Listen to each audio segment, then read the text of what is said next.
Bonsoir à tous, bienvenue si vous nous rejoignez dans cette nouvelle édition. Voici les titres de ce 20h.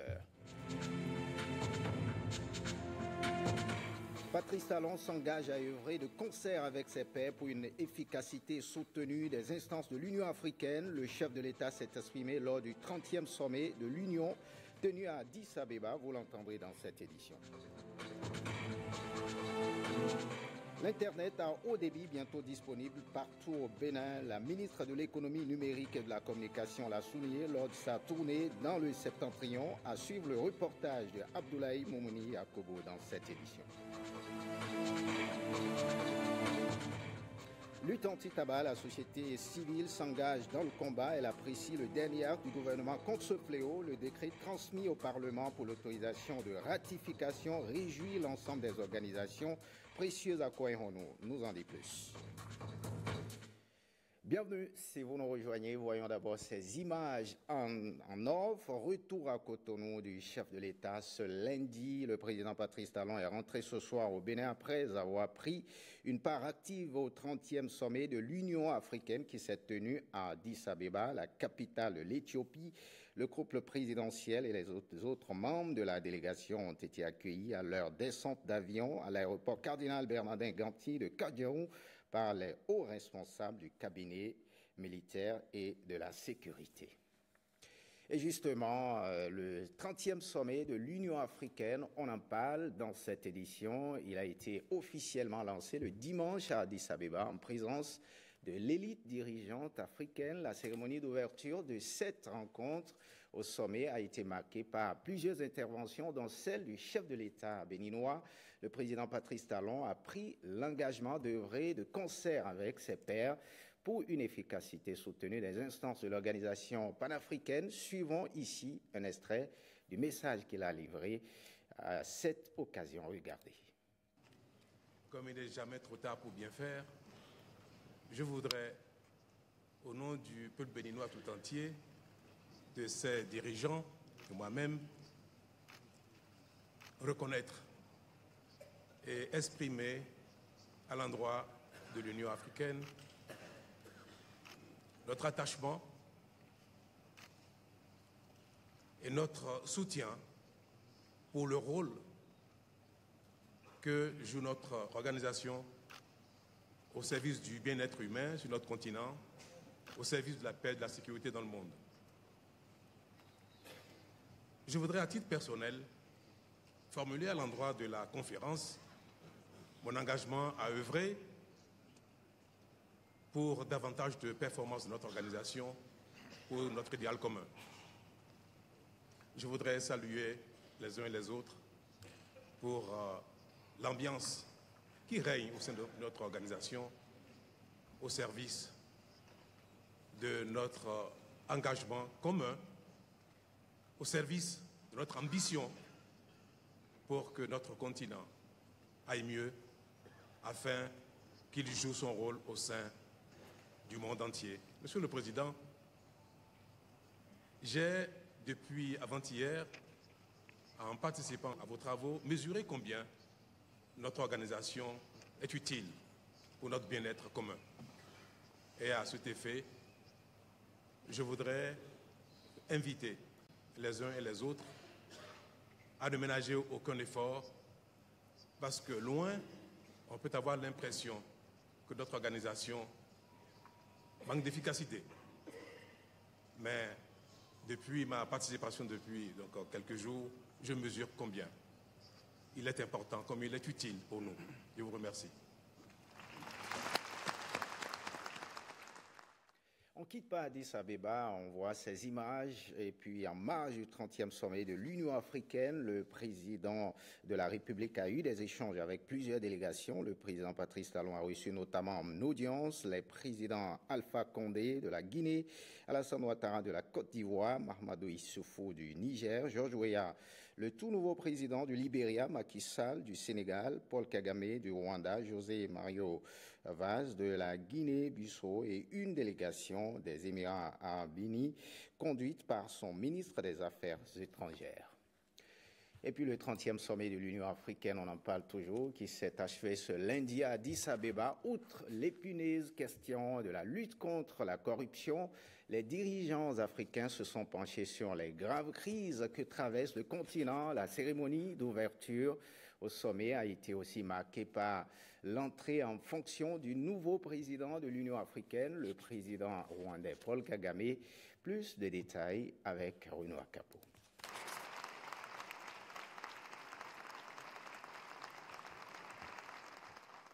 L'Union africaine change de main. Le président rwandais cède au Guinéen Alpha Condé à la présidence tournante de l'organisation panafricaine. L'entrée en fonction du nouveau patron de l'UA a été officialisée à la faveur d'une cérémonie fort simple.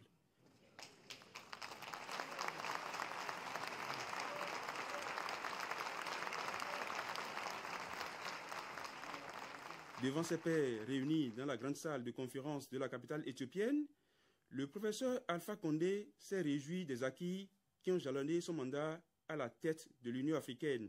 Me voici arrivé au terme du mandat de président de notre organisation que vous avez bien voulu me confier. Permettez-moi de vous remercier pour la confiance, le soutien et la coopération reçus tous au long de l'année 2017. En votre nom, je me suis constamment efforcé d'établir une nouvelle dynamique afin de nous permettre de passer du discours à l'action, des promesses aux résultats concrets et tangibles. J'ai pu ainsi prendre en compte l'impératif qui s'impose à nous de rester unis et solidaires, de parler d'une même voix, tout en agissant de concert, première prise en compte de nos préoccupations. Cela nous a beaucoup réussi, puisque nous avons pu faire élire notre frère d'Éthiopie comme responsable de l'Organisation mondiale de la santé.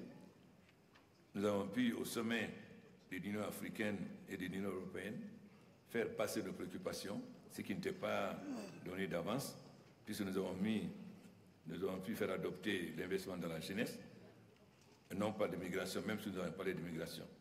Et surtout, nous avons été très fiers de la façon dont ce sommet a été organisé. Aussi, je me suis permis de dire que ce sommet à Abidjan était mieux organisé que le dernier sommet à Bruxelles. Ça veut dire que l'Afrique, désormais, est capable et qu'il n'a plus besoin de complexes face aux autres.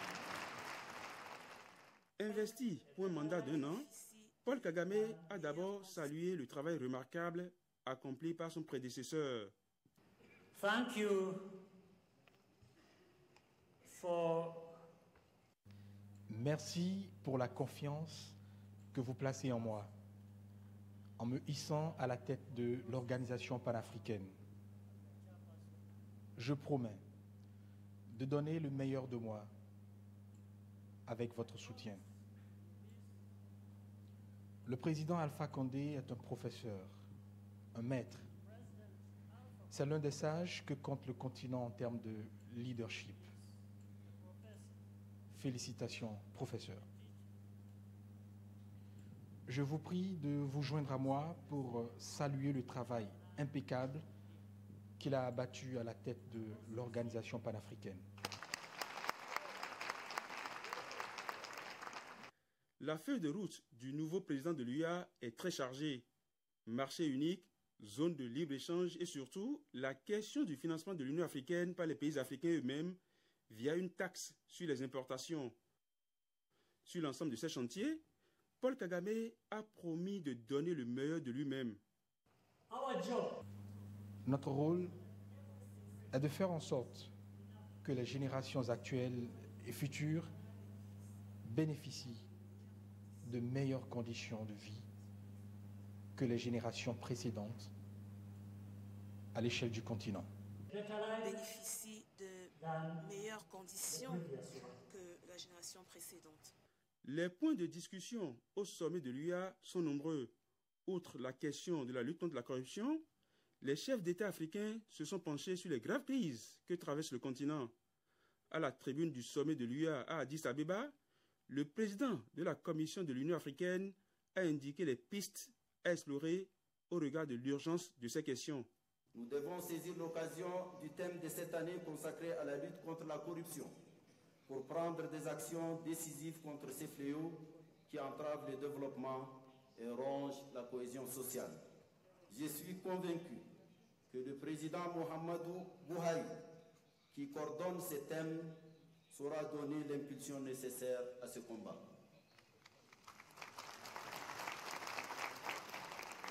Ensuite, la nécessité d'opérationnaliser dans le meilleur délai nos institutions financières panafricaines, la ratification des instruments irrélatifs. Leur mise en place conforterait la souveraineté financière et monétaire du continent. Excellences, Mesdames, Messieurs, la persistance des conflits et leurs conséquences désastreuses sur la vie des populations africaines continuent de nous mobiliser au plus haut point. En Somalie, les efforts doivent se poursuivre pour permettre l'aboutissement de la transition en cours entre l'AMISOM et les forces somaliennes. Au Soudan du Sud, comment ne pas réduire notre incompréhension face à la violence insensée que les belligérants infligent avec une cruauté indescriptible à une population qui n'a que trop souffert. Le moment est venu d'imposer des sanctions à ceux qui font obstacle à la paix. Je renouvelle le soutien de l'Union africaine à l'IGAD. Présence remarquée au 30e sommet de l'Union africaine du secrétaire général des Nations Unies, Antonio Guterres, a notamment plaidé pour une assistance soutenue et renouvelée de la communauté internationale en vue de l'extinction des foyers de conflit sur le continent africain. Autre actualité, le député Rachidi Badamassi salue la vision du chef de l'État à travers son programme d'action du gouvernement et ce PAG a déjà pris corps dans la commune de Parakou. Le projet de renforcement du système d'alimentation en eau potable de la ville de Parakou a été lancé par le ministre de l'Eau et des Mines. L'élu de la 8e circonscription électorale à l'occasion a réaffirmé son soutien indéfectible aux actions du développement du président Patrice Talon. Voici un extrait de sa déclaration. Je rends hommage au gouvernement qui se sont succédés. Ils ont fait et nous leur disons merci. Mais quand vous prenez par exemple le secteur eau, nous voulons parler chiffres à l'appui. Le dernier investissement en matière de grands travaux à Parakou et environ date de plus de 45 ans. Depuis 1975, Parakou n'a plus jamais bénéficié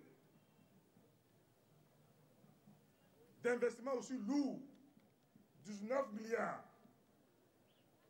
Quand il y a confond le projet Orio au projet de renforcement du système d'alimentation en eau potable de la ville de Parakou, c'est deux choses différentes. Nous remercions le président Talon qui a pu sauver cette coopération, a initié le projet de renforcement du système d'alimentation en eau potable. C'est ça la raison de notre soutien. Pour devoir de mémoire, c'est de dire aussi qu'en 10 ans, nous avons bénéficié de 6 km de route seulement. 6 km de route en 10 ans. Contre 70 km de route en moins de 2 ans. Ça, c'est une réalité indéniable. C'est la raison de notre vote à l'Assemblée nationale. Parce qu'il y a les contreparties. Et nous remercions le président Patrice Talon pour tout ce qu'il fait. Bientôt, c'est le marché international de Parakou. 10 milliards.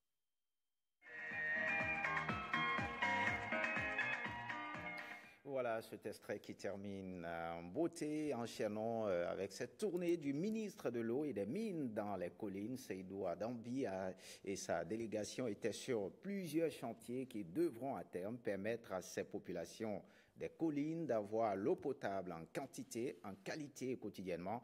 Le point de la tournée dans les collines avec Ernest Etegou et Mérida Coinsoton. Comment évoluent les travaux de renforcement du système d'alimentation en eau lancés par le gouvernement dans les collines? Le ministre de l'Eau et des Mines se préoccupe de la question, ce qui a nécessité sa descente sur le terrain. Visite démarrée par la commune de Dassa. Il s'agit donc d'un projet d'adduction d'eau qui consistera justement à augmenter environ 4 fois la capacité de production de l'eau auparavant et à l'extension sur 8 km en ce qui concerne la ville de Dassa-Zoumé. Et ce qui est rassurant, par rapport à ce qu'on a vu, les travaux vont finir d'ici avril. C'est ça qui est intéressant. On sait que nous sommes dans la zone la plus difficile du Bénin. Ici, et puis il y a une autre zone qui est la zone de Bembeleke. C'est la zone la plus difficile en matière d'eau. Je pense que d'ici 2021, tout ça sera conjugué au passé. Au total, 4 communes ont été parcourues, Dassa, Savalou, Glazoué et Savé. Et essentiellement ont été visités des chantiers de châteaux d'eau, des chantiers de stations de traitement et de pompage d'eau, des chantiers de réalisation de forage. Autant de chantiers qui donnent espoir. Nous sommes réconfortés parce qu'au mois d'octobre, lorsque le gouvernement nous disait que nous aurons 50 milliards pour le renforcement de notre capacité d'approvisionnement en eau potable, ça paraissait comme un rêve lointain. Aujourd'hui, nous sommes en janvier, nous avons constaté avec grande allégresse que l'équipement est déjà sur le terrain pour que les travaux puissent effectivement s'exécuter. Ceci prouve réellement que le gouvernement fait ce qu'il dit. Les 6 communes des collines, nous lui disons merci pour tout ce qu'il est en train de faire pour nous. Nous n'allons pas ménager nos efforts pour le soutenir dans tout ce qu'il est en train de faire dans le Bénin. Et on profite de l'occasion pour demander aux populations de prendre patience. Le gouvernement s'active. Le gouvernement, à travers le PAG 2016-2021, a décidé de régler définitivement la question de l'eau au Bénin. À Savalou, à la faveur d'une rencontre, élus locaux et sociétés civiles ont voulu avoir quelques éclaircissements. Le ministre les a rassurés, les 15 forages à construire annoncés par le Conseil des ministres ne sont que des mesures d'urgence. Et donc, au-delà de ces mesures, Savalou est bel et bien prise en compte dans le programme d'action du gouvernement en matière de fourniture d'eau potable. Soyez-en rassurés, le gouvernement est là pour vous accompagner. Un accompagnement certain qui permettra de mettre fin au phénomène de bidons jaunes que la population doit quotidiennement trimballer à la recherche du liquide vital, l'eau. Et cette déclaration de ralliement à la mouvance présidentielle des populations de l'IFE dans l'ouest de Savalou, c'était ce samedi en présence des cadres de la localité, des invités et des têtes couronnées. Gilles Dansou et François Zinsou nous en parlent. Ils sont tous représentés ici, les ressortissants de l'ère IFE de l'ouest de la commune de Savalou. Séduits par les actions de développement que pose le régime du nouveau départ, ils ont décidé d'apporter leur totale adhésion aux idéaux de développement prônés par le chef de l'État, le président Patrice Talon. Au regard de la pertinence de la vision que le président Patrice Talon imprime depuis avril 2016 à la tête de notre pays, conscient de ce que l'Ouest et toute la commune de Savalou peuvent bénéficier des actions du programme d'action du gouvernement, nous, élus, déclarons solennellement notre adhésion à la mouvance présidentielle. À partir de cet instant, nous engageons nos populations sur le chemin de la rupture. En présence des têtes couronnées et d'autres dignitaires, les populations de Tchéti sont plus que jamais déterminées à regarder dans la même direction, celle de construire leur localité, ceci derrière le président Patrice Talon. Chers frères, nouvellement venus dans la famille de la rupture, nous vous garantissons ici un climat de paix, d'amour et de partage. Nous qui avons fait un autre choix que celui de la rupture, nous avons décidé de rallier la mouvance présidentielle. Nous déclarons donc solennellement notre adhésion à la vision du gouvernement de la rupture. À Savalou, la question de l'eau se pose avec acuité et les remerciements sont bien fondés, vu les efforts du gouvernement. 15 forages de grand diamètre à haut débit. Le président Talon vient de mettre un terme à nos souffrances. Il vient, avec son gouvernement, mettre un terme à ce fléau. Un appel pour le développement dans l'Union, le message est clair. Ce que nous voulons aujourd'hui avec Patrice Talon, et Patrice Talon le veut avec la classe politique, c'est faire les réformes politiques qui permettent de faire les réformes économiques. Et les réformes économiques permettent au pays d'avancer. Je suis heureux que nous nous retrouvions véritablement tous ensemble autour du programme d'action du gouvernement. Le milieu IFE vient ainsi d'agrandir le rang des soutiens au président Patrice Talon. Marquons un arrêt dans nos garnisons fin de la tournée du ministre délégué auprès du président de la République chargé de la défense nationale dans les garnisons de la partie nord-ouest du pays après le département de l'Atakora. Le ministre Fortuné Alain Nouati, toujours accompagné du chef d'état-major général de l'armée, était à la 82e compagnie de Basila et au 8e BIA de Djougou. À la fin de l'étape de la Donga, les deux autorités ont fait le point de la tournée au micro de Abdullah Idriss et Ousmane Baparapé. En ce qui concerne l'armée, on peut résumer les problèmes en 4. Premier problème qui est venu en tête des problèmes, c'est l'habillement. L'habillement est devenu une préoccupation parce que depuis environ 4 à 5 ans, les militaires n'ont plus reçu leur paquetage. Mais c'est une bonne nouvelle que je leur ai apportée parce que courant décembre 2017, un lot très important de paquetage a été commandé sur l'instruction du chef de l'État. Les livraisons sont en cours. Le volume de paquetage commandé doit pouvoir tenir la troupe pendant au moins 6 ans, 8 ans. Le deuxième problème qui revient, c'est le problème des primes spécifiques et primes de rendement. Là, mes chers frères de armes sont en erreur parce que les primes ne sont dues qu'à échéance du trimestre. Ils ont souvent bénéficié des avances, c'est-à-dire ils sont pris prioritairement et ils reçoivent leurs primes avant la fin de l'échéance, et ils ont pensé que chaque fois ce serait la même chose. Là, ils sont en erreur, nous les avons calmés pour dire que même dans ce domaine-là, les instructions étaient déjà données. D'ici la semaine prochaine, les primes vont commencer par être payées au niveau de l'armée, même au niveau des autres composantes de la nation qui n'ont pas encore eu ces primes-là. Le troisième problème, je regrette, c'est les relations entre le commandement et la troupe. Ces relations-là sont basées sur des suspicions de favoritisme, sur fond d'intéressement financier. Nous avons donné les instructions pour que ces problèmes-là disparaissent le plus vite possible. Autre problème qui arrive, mais qui vient largement derrière, c'est la santé des membres. Dans ce domaine, ils sont déjà privilégiés, mais ils ne le savent pas.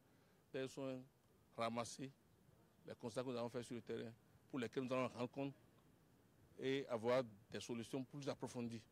À partir du moment où le ministre et le gouvernement sont prêts à rehausser le moral de la troupe et améliorer les conditions de vie et de travail, nous ne pouvons que réaffirmer notre disponibilité à toujours exécuter efficacement les missions qui sont les nôtres.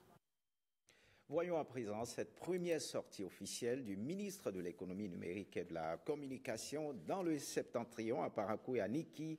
Aurélie Adam-Soulé Zomarou a apprécié la capacité technique et opérationnelle de Bénin Télécom Infrastructure du site de la télévision numérique terrestre avant d'effectuer une visite de travail dans les radios Soutidera et Fraternité FM.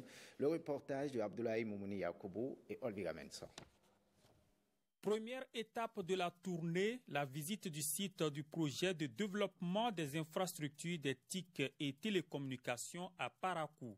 La priorité du gouvernement et de l'autorité ministérielle est l'accessibilité et la connexion Internet haut débit partout au Bénin. Le programme de développement des infrastructures qui en fait est le raccordement par fibre optique de l'ensemble des communes du Bénin. Dans ce cas, nous sommes à Parakou aujourd'hui pour voir l'avancement des travaux. Au niveau de Parakou, la fibre optique est déjà posée, les équipements sont déjà posés et l'ensemble du réseau est fonctionnel, donc de Cotonou jusqu'à Malanville.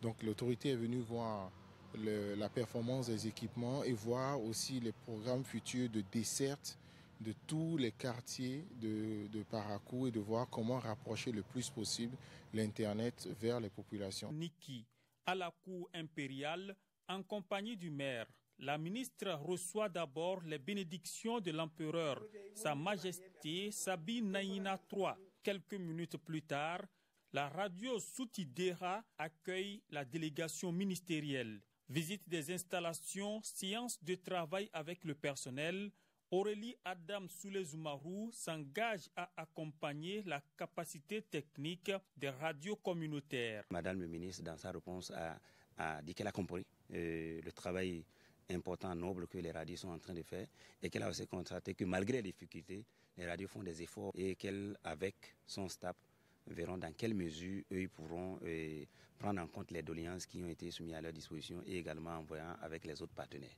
Le site de la télévision numérique TNT au centre émetteur TV de Niki est également visité.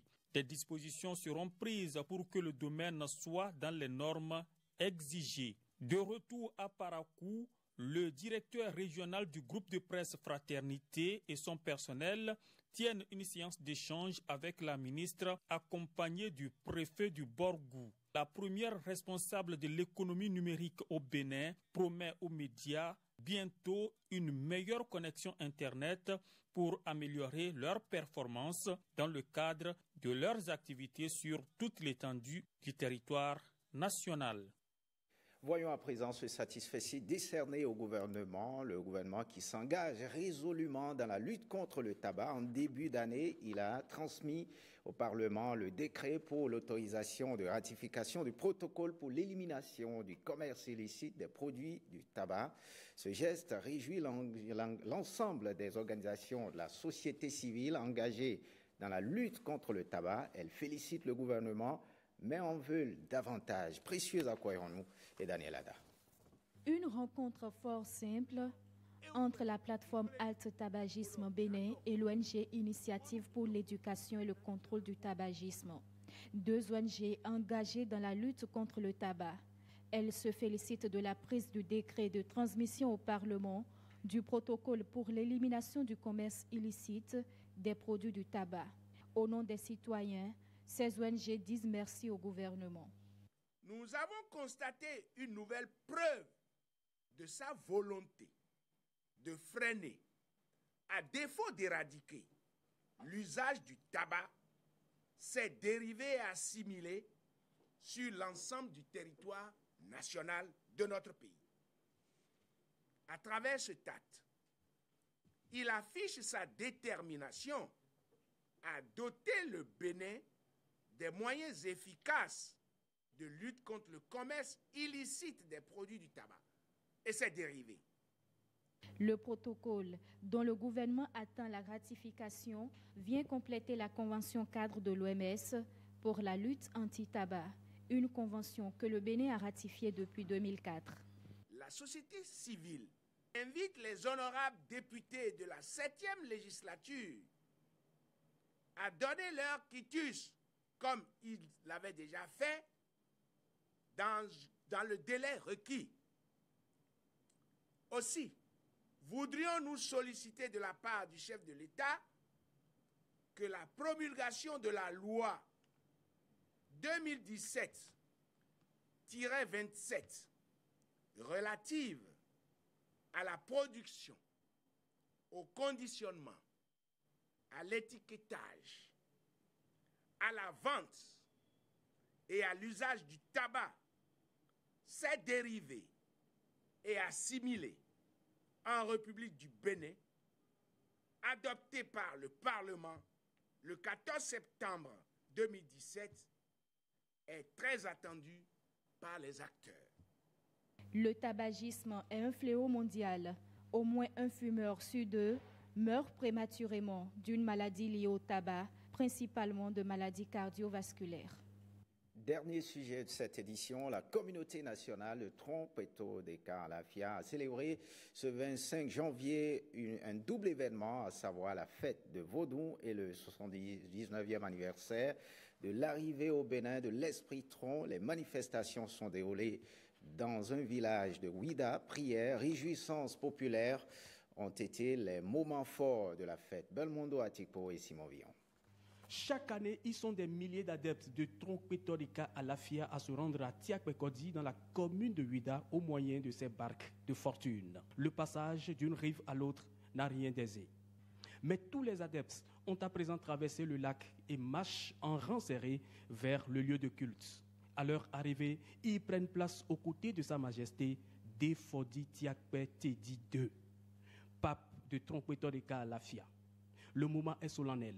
Ce jeudi 25 janvier 2018, la communauté nationale de Trompetodeka à Lafia souffle sa 79e bougie. Voici alors 79 ans, jour pour jour, que Tron est importé au Bénin, plus précisément ici à Tiakpekodi.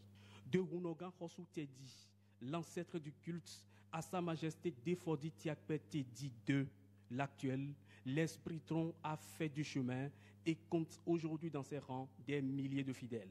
Tout en couleur, le 79e anniversaire est un moment de joie, de réjouissance populaire, des danses dédiées à Sa Majesté Défodi, entouré pour la circonstance par le roi de Porto-Nouveau, le chef de la collectivité Tiakpe et les têtes couronnées venus de l'intérieur du pays et du Togo. Comble d'éloges et de reconnaissance, les adeptes ont su réserver à leur pontife l'accueil dû à son rang. Pour souhaiter un bon anniversaire à leur patriarche, les fidèles de Tron ont présenté plusieurs variétés de danses traditionnelles. Agbadja, Akorou, Adjogan. L'harmonie des rythmes fait battre la chamade au cœur des fidèles.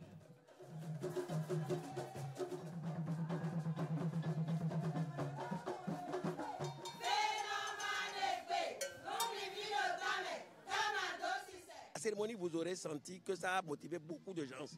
Il a des rois de Porto-Nouveau, des rois de Ouida, un peu de tout quoi. L'anniversaire de Trompetodeka à Lafia est couplé cette année avec la fête nationale de Vaudou qui se célèbre exceptionnellement le 25 janvier chez les fidèles de l'Esprit Tron. Les fidèles de l'Esprit Tron repartent comme ils sont venus, dans la joie. Fin de ce journal. Merci de l'avoir suivi. Retrouvez Rachidatou Biomama à 23h pour l'édition du soir.